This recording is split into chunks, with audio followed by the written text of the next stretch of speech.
A very good morning to all of you. Today I am going to start a new chapter, a new topic which is intelligence test. In our previous video we had discussed about intelligence. Now today we are going to discuss about the IT, which means intelligence test, which is totally based on your intelligence, your IQ. So what is the meaning and definition of intelligence? The most useful contribution of psychology is intelligence test, the most useful contribution. This process of knowing quantity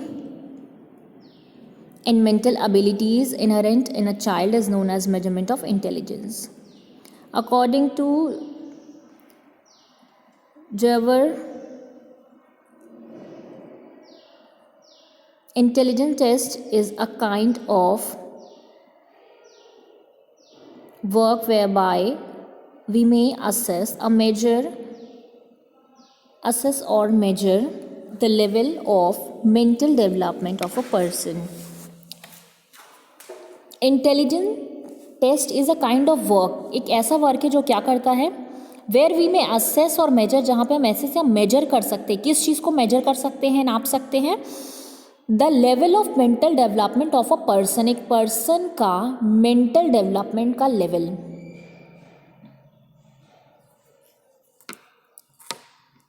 Which means in this we can measure the level of your mental development. Intelligence test के कुछ needs होते हैं. there are some needs which are important for IT.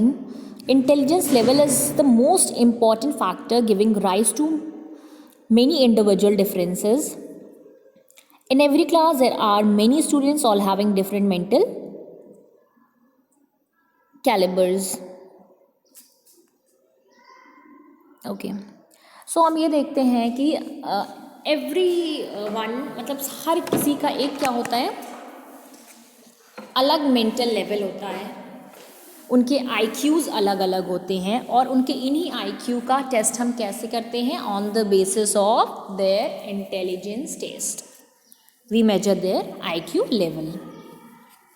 Under such circumstances, the teacher may feel teaching problems. Hence, the teacher should have prior knowledge of their level of intelligence. In order to overcome such obstacles, the need of intelligence test arise. Various intelligence tests are conducted as they serve the following objective. बहुत इससे कुछ objectives होते हैं, aims होते हैं, like help in the knowledge of individual differences, so that mental abilities of different student is known, help in teaching according to the mental standards of the student, help in selection of subject in higher classes, help in balanced development and telling about drawbacks which should be removed, help in giving direction so that they are professionally preparing themselves for the future vocations, help in the identification of a special group of students. देखिए, हर classes में अलग अलग students होते हैं और उनका जो है मेंटल कैलिबर अलग होता है, लेवल अलग होता है. ऐसे सिचुएशंस में टीचर को क्या होता है, टीचिंग में बहुत सारे प्रॉब्लम्स आते हैं. या तो उनको पहले से उनके इंटेलिजेंस लेवल के बारे में नॉलेज होना चाहिए, अदरवाइज़ नहीं है तो इसको ओवरकम करने, मतलब बहुत सारे प्रॉब्लम्स आते हैं, ऑब्स्टिकल आते हैं. तो इन्हीं प्रॉब्लम्स को ठीक करने के लिए या इनसे ओवरकम करने के लिए हमें किस चीज़ की ज़रूरत होती है, इंटेलिजेंस टेस्ट की ज़रूरत होती है.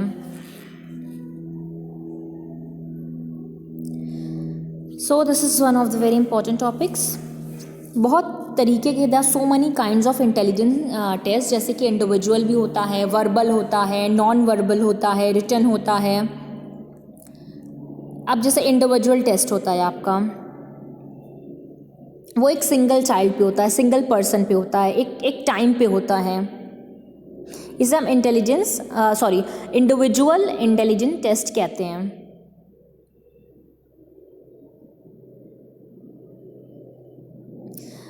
इन दिस हम एक टाइम पर एक ही पर्सन पे उसके इंटेलिजेंस को मेजर कर सकते हैं. Like this there are some test called verbal intelligence test, non verbal. Verbal वो होते हैं जो these tests are generally paper pencil test having the items in linguistic form, जिसमें हम लिखते हैं पेपर पेंसिल पे. ये रिटन फॉर्म में होता है, बुकलेट होता है, इसमें लिख करके बताते हैं। और नॉन वर्बल क्या होता है? Non verbal test are as their name indicate are the tests which do not use any language and item. Instead of these tests use finger design pattern, geometrical figures होते हैं, points arrow होते हैं, इन सब के through ये test होते हैं। Okay, our topic for today, our main topic for today is mental age. This is my main topic for today, which I am going to explain you. In this chapter, the most important topic is mental age. There are two kinds of age. यहाँ पे हमने human की age को we define this or describe this, or you can say that we discriminate this in two parts. We divide this in two parts. We divide the age of human in two parts. हमने human के age को दो part में divide किया, which is called, one is called mental and the other is called chronological age. Your mental age and chronological age. Mental age, और इसको हम short में कहते हैं MA. It is an index of intelligence. Mental age means that child performance on a test is like the average performance on the same test. Oh, okay. Let me explain this. Mental as क्या होती है और chronological क्या होती है? देखिए, chronological age वो होती है which is your actual as, and आपके मेंटल एज क्या होती है जो हम आपके आईक्यू के हिसाब से आपको बताते हैं कि आपका ये मेंटल लेवल है या ये मेंटल एज है। फॉर एग्ज़ाम्पल, अगर आप जिस दिन पैदा हुए हैं, आपके बर्थ के डे से लेकर के आज प्रेजेंट टाइम तक का जो दिन होता है, विच मीन्स फॉर एग्जांपल अगर कोई बच्चा 15 इयर्स 3 मंथ और आज के डेट में 7 डे मतलब 15 साल 3 महीने 7 दिन का आज के समय में हो जाता है, तो that is his chronological age, ये उसकी एक्चुअल एज है। और मेंटल एज क्या होती है? देखिए, मेंटल एज वो होती है जो हम टेस्ट करके, मतलब जिसकी हम स्कोरिंग कर सकते हैं। और किस तरीके से हम उसको बताते हैं? मेंटल एज उस बच्चे के सिमिलर एज भी हो सकती है, उससे कम भी हो सकती है और उससे ज़्यादा भी हो सकती है। यहाँ पे हम कंपैरिजन करते हैं। ये एक कॉन्सेप्ट है, मेंटल एज का एक कॉन्सेप्ट है जो आपके बीने और साइमन, जो कि बहुत फेमस नेम्स हैं, इन्होंने दिया है। और इन्होंने एक कंपैरिजन किया है एज में, और इससे उन्होंने आईक्यू के बेसिस पे बच्चों के या किसी के भी मेंटल एज को बताने का एक फॉर्मूला दिया है। तो यहाँ पे इन्होंने कुछ इंटेलिजेंस टेस्ट किए, ठीक है। फॉर एग्जांपल यहाँ पे मैं दे रही हूँ, I am giving you example of intelligence test, जिसमें कि सपोज दैट एक बच्चे की एक्चुअल एज जो है वो 6 ईयर्स है। माना कि एक बच्चा 6 साल का है, ठीक है। हमने उसे एक इंटेलिजेंस टेस्ट करने के लिए दिया जो कि हमने 8 साल के बच्चे के लिए बनाया है। ओके, अगर वो 6 साल का बच्चा 8 साल के दिए हुए बच्चे के इंटेलिजेंस टेस्ट को कर लेता है, उसमें सक्सेसफुल हो जाता है, सक्सीड हो जाता है, which means his mental age is 8 years and actual as is 6 year. यहाँ पे हम उस बच्चे की मेंटल एज को क्या बोलेंगे कि उसका मेंटल एज 8 साल का है। क्यों? क्योंकि हमने उसको 8 साल के लिए बच्चों के लिए बनाया हुआ इंटेलिजेंट टेस्ट दिया, जो कि वो 6 साल का बच्चा करने में सक्सेसफुल हुआ। यानी कि जब आपकी एक्चुअल एज कम है और आप अपने एज से ज़्यादा बच्चों के बने हुए एज का टेस्ट करके सक्सेसफुल हो जाते हैं, तो आपका मेंटल एज उस लेवल का हो जाता है। यानी एक्चुअल तो आप 6 साल के हैं, लेकिन आपका मेंटल एज क्या है? वो 8 ईयर्स का है। सेम उसी तरीके से अगर कोई बच्चा 6 साल का है और हम उसको 4 साल के बच्चे के लिए बना हुआ इंटेलिजेंट टेस्ट देते हैं, उससे करवाते हैं, और वो बच्चा उसको नहीं कर पाता, दैट मीन्स उसकी एक्चुअल एज तो 6 साल की है, बट उसकी मेंटल एज क्या है? 4 ईयर्स की है। विच मीन्स कि अगर आप 6 ईयर्स के हैं और 4 ईयर्स के बच्चे के लिए बना हुआ इंटेलिजेंट टेस्ट पास नहीं कर पाते हैं और अनसक्सेसफुल हो जाते हैं, उस टाइम पर आपकी एक्चुअल एज तो 6 साल की ही होगी, but your mental age is 4 years. आपकी मेंटल जो एज होगी वो 4 साल की कही जाएगी। That is called your mental as. मतलब इस तरीके से हम बताते हैं कि व्हाट इज़ योर क्रोनोलॉजिकल और actual as and what is your mental as. इसी तरीके से हम इंटेलिजेंट टेस्ट करके कंपैरिजन करके इन दोनों चीज़ों को निकालते हैं।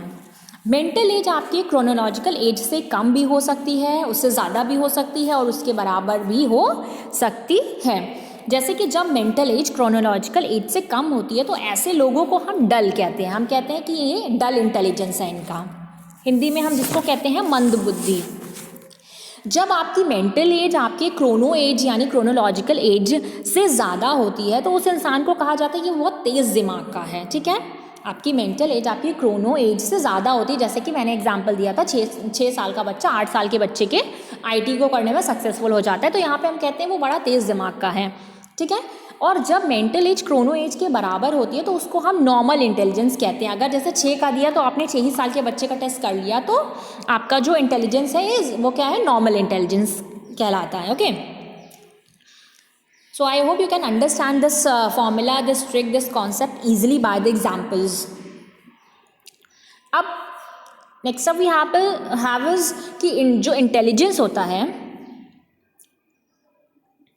उसको मेजर करते हैं। ठीक है, इंटेलिजेंस को हम मेजर करते हैं। हम यहाँ पे इसको मेजर करने के लिए सबसे पहले जो इंटेलिजेंट टेस्ट बना वो बीने साइमन ने डेवलप किया था। I hope you can see the picture here. यहाँ पे कुछ ये देखिए IQ आपका दिया हुआ है, उसको जो है उसके कुछ फॉर्मूले भी दिए हुए हैं।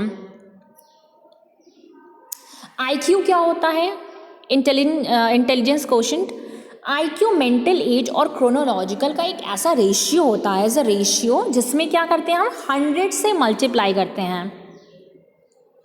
ठीक है, इसको 100 से मल्टीप्लाई करके हम क्या करते हैं, निकालते हैं, और इसी रेशियो को हम क्या कहते हैं, रेशियो IQ भी कहते हैं। इंटेलिजेंट कोशेंट और IQ is synonymous with intelligence. The IQ is the ratio between mental as and chronological age multiplied by 100। This is the formula for calculation of IQ is, तो क्या formula है, IQ equal MA upon CA which means mental as upon chronological age into 100। यहाँ पे हम इसको into 100 करके ratio निकालते हैं।